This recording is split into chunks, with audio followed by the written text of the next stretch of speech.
Hello everyone, good morning. Matanong ko lang sa inyo, naranasan nyo din ba yung, uh, meron din ba sa akin kagaya ng may mga anak sa Pilipinas, tapos kahit i-chat mo siya ng i-chat, hindi nagre-reply sa'yo. Minsan nagre-reply din, pero di ko alam kasi nagtataka ako.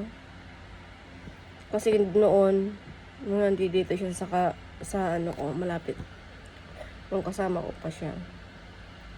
Kahit ganong utos ko, nagmamakaawa na ako, na mag-reply sa lola niya, hindi niya magawa. Hindi ko alam kung yung lola yung nag-chat, nag-reply o siya. Ginagamit lang yung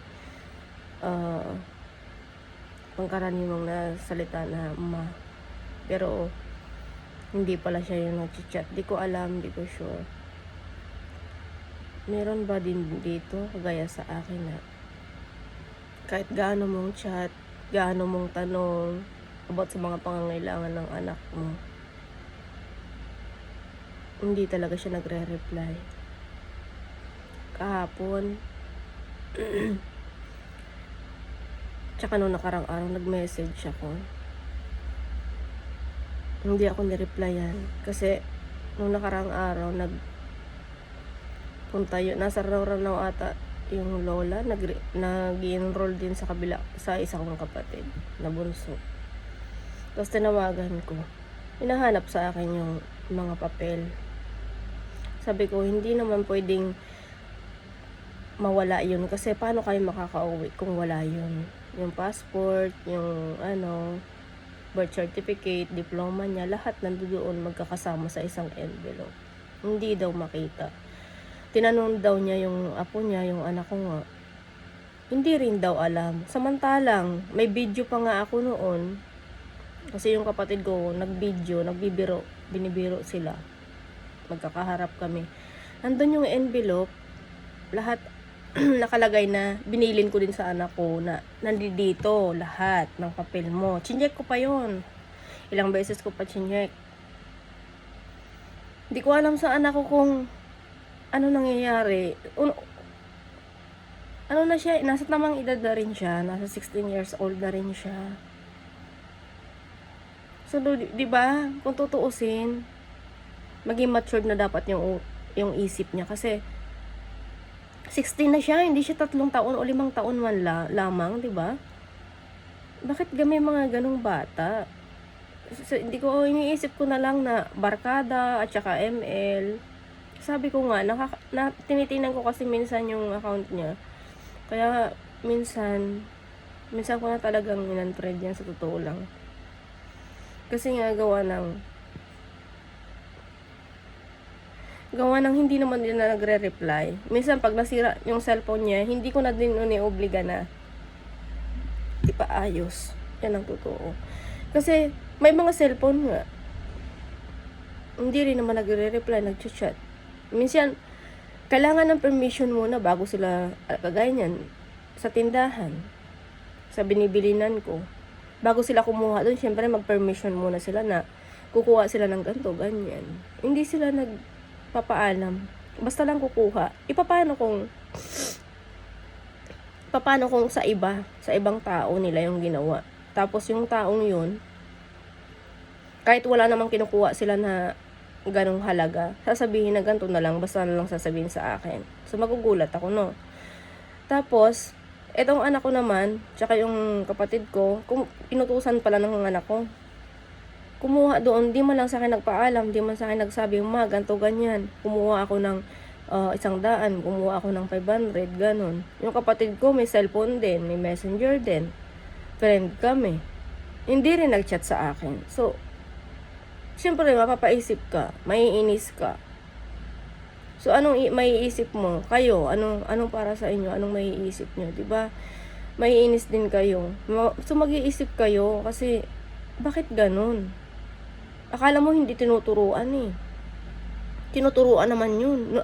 Nung kasama ko nga yun, nandito yun. Siguro naririndi yun, kaya nagpasya na lang siyang umuwi ng Pilipinas. Kasi, pag nandito yun, lagi ko talaga siyang sinasabihan. Siguro na rin hindi pa ulit-ulit. Inuulit-ulit ko kasi alam ko yung utak niya, hindi siya yung, alam mo, bilib nga, naiinggit nga ako sa ibang bata kasi nga, matured. Hindi kagaya sa akin noon, parang style, independent na ako nung time na yon. 13 anyos akong wala na sa family ko. Kumbaga, nakahiwalay ako, nakaseparate ako sa kanila. Pero nandun ako sa tita ko, napaaral ako ng tita ko. Isipin mo, ano pa lang ako noon, first year high school, parang still working student ako. Gusto ko lang kasi makapag-aral. Gigising ako ng maaga niyan. Ang gagawin ko, magluluto kami ng almusal ng mga pinsan ko. Pag Sabado at saka Linggo. Kahit hindi Sabado, Linggo, yung mga uniform namin, nilalaban ko yon. Pag Sabado, Linggo naman, yung mga damit naman namin ng pangkalahatan. Pag hindi ko kaya, nagpapalaba yung tita ko sa, sa labas. May pumupuntang taga-labada doon. So, ang hirap yung ganon na yung anak mo hindi lumaki sa'yo. Hindi ko rin alam, kasi itong kapanahonan ngayon, di man sa pag ikinumpir mo sa noon, iba. Kasi tayo noon, wala pa tayong mga gadget. Ako din high school na ako noon, wala akong cellphone eh. Kaya, ayan ang nakakasira talaga sa lahat. Okay lang magbarkada. Basta, kung ano man yung ng magulang mo sa'yo, sagutin mo. Kahit maumpo mo. Isipin mo yun, ilang araw ako nagantay ng reply. Wala man lang reply na kahit na isa. So, hiniiyak ko na lang talaga. Nakakasama ng loob. Imbes na siya yung, kasi may cellphone na siya, marunong na siya, nasa tamang edad na siya, 16 years old na eh. Kailangan ko ng ganito, ganyan. Hindi, yung lola niya lahat, yung nakikipag-cooperate sa akin. Siya yung nakikipag-usap sa akin na kailangan ng ganito, ganyan, mag-i-enroll na bukas, ganyan. Pero siya hindi. Kahit tanungin ko, siya mag-i-enroll na, nagpa-enroll ka na ba? Kailan ka ako ang enrollment nyo? Yung ganun. Hindi siya nagre-reply. Kahapon ay kagabi, chinat ko yung barkada niya. Nag-reply naman sa akin. Sabi ko, kasama mo ba si Sean? Tinanong ko kasi. Sabi niya, kasama daw niya si Sean. Nagwa-wifi sila. Oh wow, nagwa-wifi. Hindi mag-reply mo lang sa akin, hindi mo lang magawa. So alam ko na. Hindi ako importante, hindi rin ako mahalaga sa kanya. Oo. Simula nung maliit kasi siya, kahit sino rin naman, 'di ba? Hindi naman natin ginusto na mahiwalay. Bakit ko nagawa yon? Kasi gusto ko maibigay yung mga pangangailangan niya. Pero mali pala yung ganun niya. Mali pala. Hindi ko rin masabi, hindi ko rin alam. Baka may tampo siya o hindi ko alam. Kasi ako din naman, kung tutuusin, meron din akong tampo sa magulang ko, pero kailangan kong magpaka-anak sa kanya kasi kahit gaano pang gawin mo, bagbalik ta rin mo man ang mundo, magulang mo pa rin siya. So, pinipilit kong maging ganun kahit gaano kasakit yung mga sinabi niya sa akin about sa mga financial na nung mga time na wala siyang makuha sa akin. Hindi ko sila natulungan nung time na yon kasi nga nagka-problema ako about sa mga kasinungalingan ng isang kapatid, kasinungalingan nila doon sa Pinas, na tinatanong ko lang naman yung ganito sa mga napundar na gamit, ayaw nila, yung tinatago nila sa akin. Kaya yun, nagkakasamaan kami ng loob at umabot sa humantong sa na sinabi ko sa kanila lahat. At ako ayun, nilait nga nila, ganto ganyan. Samantalang Mas ano pa naman, nung una kinukwento pa ako. Pinagmamalaki pa nila. Pero nung time na wala akong maitulong, ayun, nagulat ang lahat. Dami din sa akin nagsasabi na bakit daw ganun. Noon, proud na proud. Tapos, nung ganito na yung sitwasyon, biglang ibinaba ako ganun. So, hindi ko, yun. Mahirap din kasi, di ko alam. Ayoko sabihin lahat kasi sobrang masasakit na salita ba. Na ayoko nang maalala, pero minsan hindi ko maiwasan na masabi o maalala ulit. Kasi nga, sobrang sariwa pa kasi. Siguro mga ilang taon ko to baka makalimutan. Sana nga makalimutan ko na kasi masama yung tinatago-tago mo pa rin hanggang ngayon. So, hindi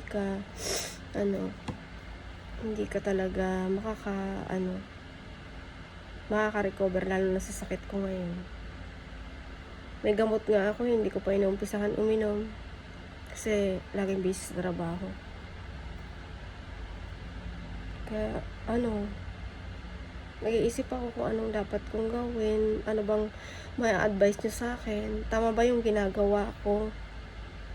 May katulad ba din ba sa akin na may anak sa Pilipinas na kahit gaanong pakiusap mo, hindi ka malang nire-replyan, tinatanong sa mga pangangailangan sa school, hindi mo lang nagre-reply. May ganun ba din kayong anak? Kasi yung isa, hindi ko masasabi kasi nandito sa akin eh. Pero minsan may time din siya na kahit ganong tawag ko, pag sa tawag sa call, hindi talaga nasagot. Pero minsan naman naman siya. Kaya sa pinapagalitan ko nga. Yung isa, hindi ko siya pwedeng pagalitan kasi nga, hindi siya sa akin lumaki. Ito kasi yung isa pwede. Mas sa akin siya lumaki. Ang hirap yung ganon. Minsan nakaka-stress din, no? Nakaka-stress din yung isipin yung mga bakit ganito yung anak mo, bakit